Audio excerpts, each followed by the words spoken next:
Hay un momento, justo antes de que algo catastrófico ocurra, en que todo parece normal. El tren llega, las puertas se abren, la gente entra. Nadie sabe que alguien ya tomó una decisión por todos ellos. Eso ocurrió en la estación Ermita de la línea 12 del metro de la Ciudad de México. No un martes cualquiera de falla técnica, no una mañana más de retraso y disculpas grabadas por los altavoces. Antes de continuar, no olvides suscribirte al canal Algo Diferente. Algo que la Fiscalía de la Ciudad de México tardó en nombrar con la palabra correcta, pero que finalmente nombró sabotaje. Una caja de cambio de las vías, golpeada, fuera de lugar, no por el desgaste de los años ni por la presión acumulada del uso, golpeada. Alguien estuvo ahí, en ese punto exacto de la infraestructura, e hizo algo que debía provocar un accidente grave, en una línea que mueve cientos de miles de personas cada día.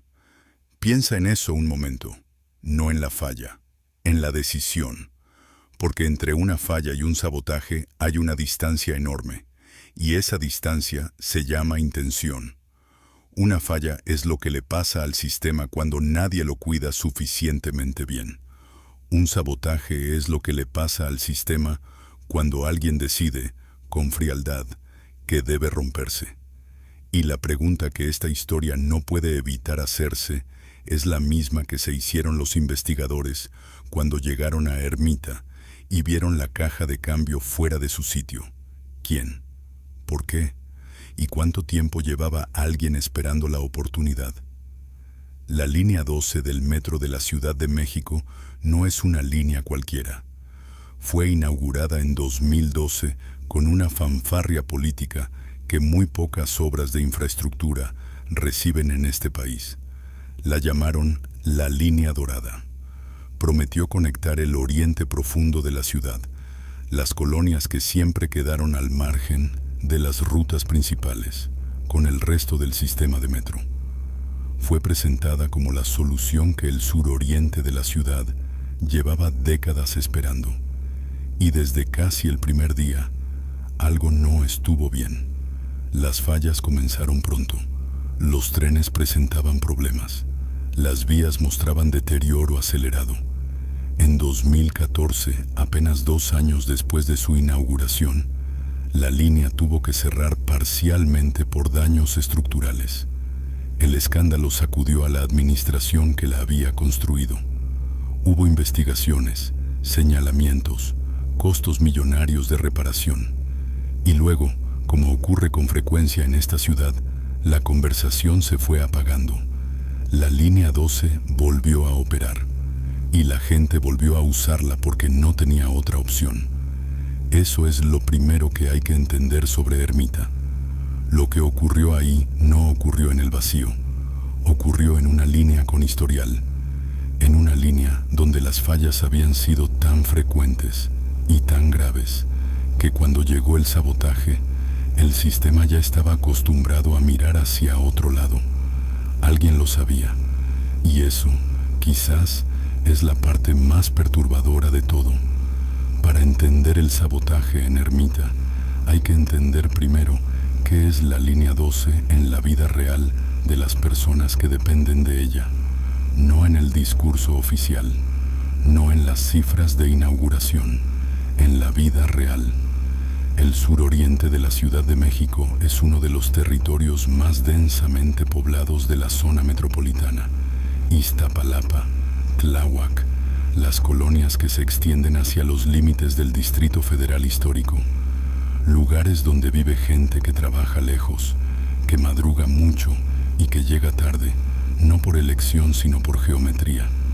La geometría de una ciudad que concentró sus empleos en el centro y su vivienda asequible en los bordes. La línea 12 fue construida para esa gente, o eso dijeron. 20 estaciones, más de 24 kilómetros, una inversión que en su momento se cifró en miles de millones de pesos y que terminó costando bastante más de lo que se anunció. El proyecto fue el emblema de una administración, la prueba de que la ciudad podía hacer infraestructura de gran escala, que podía transformar la movilidad de quienes más lo necesitaban. Pero hay algo que los proyectos emblemáticos tienen en común cuando se construyen con más prisa política que rigor técnico. Los problemas no desaparecen con el acto inaugural, se esconden debajo. Desde los primeros meses de operación, los usuarios de la línea 12 reportaban vibraciones inusuales, ruidos que no debían estar ahí, trenes que avanzaban con una irregularidad que los pasajeros frecuentes aprendieron a reconocer como señal de alerta. Los técnicos hablaban de problemas en la vía. Los funcionarios hablaban de ajustes normales. Nadie hablaba del problema real. En 2014 llegó lo inevitable. Una auditoría determinó que tramos enteros de la línea presentaban daños que comprometían la seguridad de la operación. El cierre parcial fue presentado como una medida preventiva responsable. Lo que no se dijo, con la misma claridad, fue que ese deterioro acelerado tenía causas que apuntaban hacia decisiones tomadas durante la construcción, no hacia el uso posterior. Hubo un juicio político, hubo señalamientos, y hubo, como suele ocurrir, una narrativa oficial que fue más útil políticamente que verdadera técnicamente. La línea reabrió, las reparaciones se hicieron, o se dijeron hechas, y los usuarios volvieron a sus vagones, porque el suroriente de la ciudad no tiene el lujo de esperar a que la infraestructura sea perfecta antes de depender de ella. Lo que nadie preguntó con suficiente insistencia fue esto. Si la línea tuvo problemas tan graves desde tan temprano, ¿qué tan profundo era el daño que quedó sin reparar? ¿Qué tan bien se conocía cada punto de la infraestructura? ¿Y quién tenía acceso a esos puntos? Porque alguien, en algún momento, supo exactamente dónde estaba la caja de cambio de las vías en Ermita, supo cómo funcionaba, y supo lo que pasaría si la golpeaba y la dejaba fuera de lugar. Ese conocimiento no es accidental, es específico, es técnico, y en esta historia ese detalle lo cambia todo. Una caja de cambio de vías no es una pieza que cualquiera puede encontrar caminando por un andén. Está en la infraestructura profunda del sistema, en los puntos donde las vías se bifurcan, donde el tren debe ser dirigido hacia un ramal o hacia otro con precisión milimétrica. Es el mecanismo que decide, literalmente, por dónde va el tren. Cuando esa pieza falla, el tren puede ser enviado por la vía equivocada. Y cuando un tren de metro es enviado por la vía equivocada a velocidad de operación normal, las consecuencias no son menores, son catastróficas. La Fiscalía de la Ciudad de México llegó a Ermita y encontró esa caja golpeada, fuera de lugar, no desgastada por el tiempo, no fallida por uso, golpeada. El lenguaje del dictamen es técnico, pero su significado es brutal. Alguien aplicó fuerza sobre esa pieza con la intención de moverla de su posición correcta. Alguien sabía lo que estaba haciendo y lo hizo de todas formas.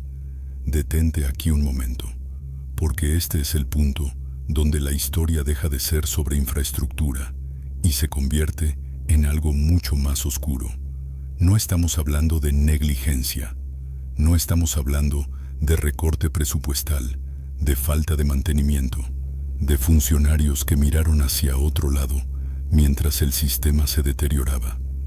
Estamos hablando de una acción deliberada, de alguien que fue a ese lugar específico, en esa estación específica, y preparó las condiciones para un accidente. ¿Quién tiene acceso a esa parte de la infraestructura? No los pasajeros, no un ciudadano que se coló por donde no debía. Los puntos de cambio de vías son zonas de operación restringida. Para llegar ahí, hay que conocer el sistema, hay que tener acceso, hay que saber cuándo los ojos no están mirando. Eso no estrecha el círculo de sospechosos de manera reconfortante.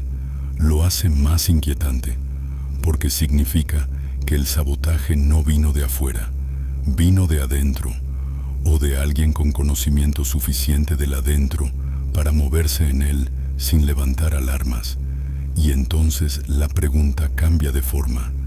Ya no es solo quién lo hizo, es cuándo lo planeó, es si lo hizo una vez o si había intentos anteriores que nadie conectó porque nadie estaba buscando una patrón.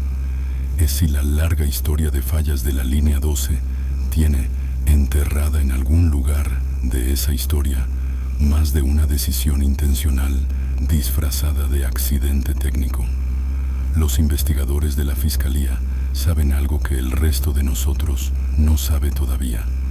Saben o están cerca de saber quién estuvo en Ermita y por qué. Y lo que encontraron cuando comenzaron a tirar de ese hilo cambió completamente la naturaleza de la investigación. Porque la caja de cambio no fue lo único que encontraron fuera de lugar.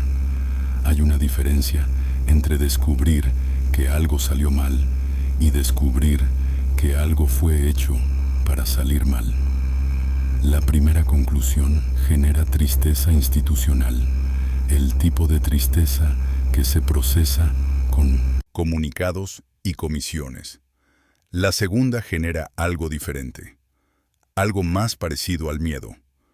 Cuando la Fiscalía de la Ciudad de México inició la investigación formal sobre lo ocurrido en Ermita, la hipótesis inicial era la de siempre: falla técnica, mantenimiento insuficiente, el sistema cediendo bajo su propio peso deteriorado.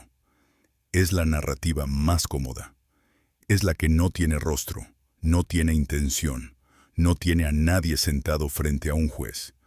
Pero la evidencia física no sostuvo esa narrativa. La caja de cambio no presentaba el tipo de daño que produce el tiempo o el uso.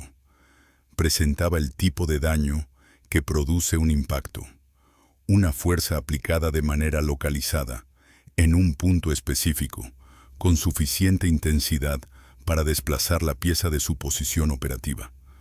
Los peritos que examinaron la zona no encontraron signos de deterioro progresivo, encontraron signos de intervención. Eso transformó la investigación.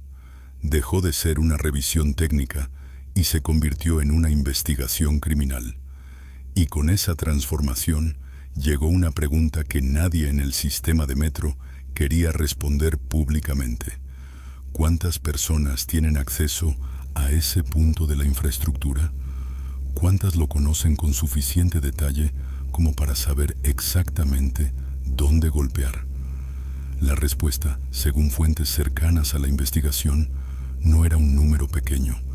El sistema de metro de la Ciudad de México emplea a miles de trabajadores, técnicos, operadores, personal de mantenimiento, supervisores. Hay turnos nocturnos en los que la presencia humana en los túneles es mínima. Hay puntos de la infraestructura que se revisan con una periodicidad que en un sistema tan demandado y tan escaso de recursos no siempre es la que debería ser. Y hay, en la historia reciente del metro, un contexto que la investigación no podía ignorar.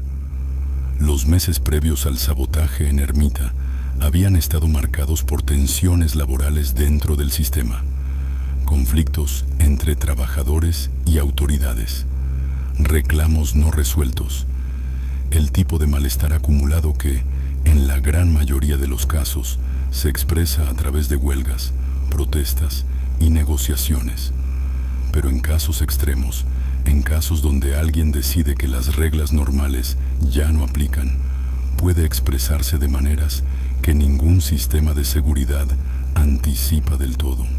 No se está acusando a nadie, la investigación está abierta, pero el mapa del daño intencional en Ermita señala hacia adentro del sistema, y eso es lo que hace que esta historia sea diferente de todas las narrativas anteriores sobre las fallas de la línea 12. No fue el presupuesto, no fue la negligencia anónima, no fue el sistema colapsando solo. Alguien fue, alguien golpeó, alguien se fue.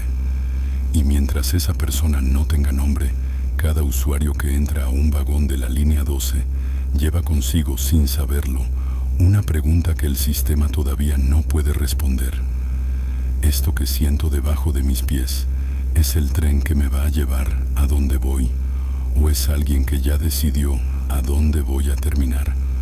Hay ciudades que procesan sus tragedias en voz alta, las nombran, las investigan, las conmemoran, las convierten en política pública que intenta que lo ocurrido no vuelva a ocurrir.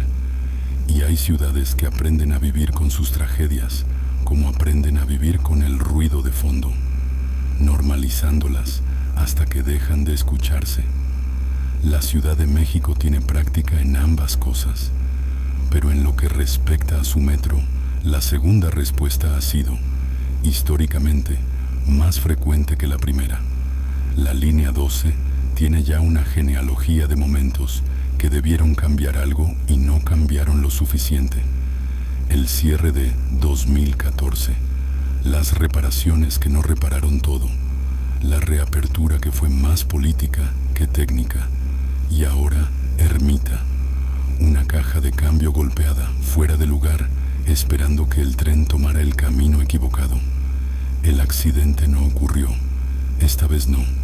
Alguien descubrió el sabotaje antes de que el daño se volviera irreversible. Y eso, en medio de todo lo perturbador de esta historia, es lo único que puede llamarse suerte sin que la palabra suene obscena. Pero la suerte no es una política de seguridad. La Fiscalía abrió la investigación. Los peritos hicieron su trabajo.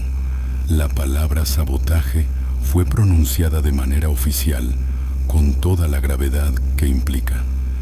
Y sin embargo, mientras la investigación avanza en sus ritmos institucionales, la línea 12 sigue operando. Los trenes salen, los andenes se llenan. Las personas que viven en el suroriente de la ciudad y no tienen otra forma de llegar a sus trabajos, a sus escuelas, a sus hospitales, continúan bajando a esos túneles cada mañana porque la alternativa es no llegar. Eso es lo que más pesa en esta historia. No el sabotaje en sí, aunque el sabotaje es grave, sino la estructura que hace posible que el sabotaje ocurra y que la vida continúe casi sin pausa. La estructura donde las fallas, los daños, los actos intencionales de destrucción se absorben dentro de una normalidad tan deteriorada que ya no hay un umbral claro entre lo que es una emergencia y lo que es simplemente el sistema funcionando como siempre ha funcionado. Los usuarios de la línea 12 no eligieron depender de ella. Fueron puestos ahí por el precio de la tierra, por los conjuntos habitacionales construidos lejos de todo, por la lógica de una ciudad que empujó a su periferia a quienes menos podían resistir ese empuje. Y luego les dio, como solución de movilidad, una línea construida con urgencia política, reparada con insuficiencia presupuestal y aparentemente vulnerable a algo que ningún manual de operaciones contempla del todo: la intención de alguien que conoce el sistema desde adentro y decide usarlo en su contra. La caja de cambio en Ermita fue golpeada. Eso ya no se puede deshacer. Lo que sí puede cambiar es lo que ocurre después. Si la investigación llega hasta el final y el responsable responde. Si las revisiones de seguridad se vuelven más rigurosas y más frecuentes. Si alguien en una posición de autoridad decide que la línea 12 merece el nivel de atención y recursos que sus usuarios siempre han merecido y nunca han recibido del todo. Esas son las preguntas que quedan abiertas. Que la investigación responda la primera, que la política responda a las demás. Porque mañana, a las 5:30 de la mañana, alguien va a bajar al andén de Ermita, va a esperar el tren, va a entrar al vagón y va a confiar, como confía todos los días, en que el sistema que tiene debajo de los pies fue construido para llevarla a donde necesita ir. Esa confianza no debería ser un acto de fe, debería ser una garantía, Y mientras no lo sea, la pregunta que dejó la caja de cambio golpeada seguirá resonando en los túneles de la línea 12, sin respuesta, sin nombre, sin nadie que haya pagado todavía el costo de haberla puesto fuera de lugar.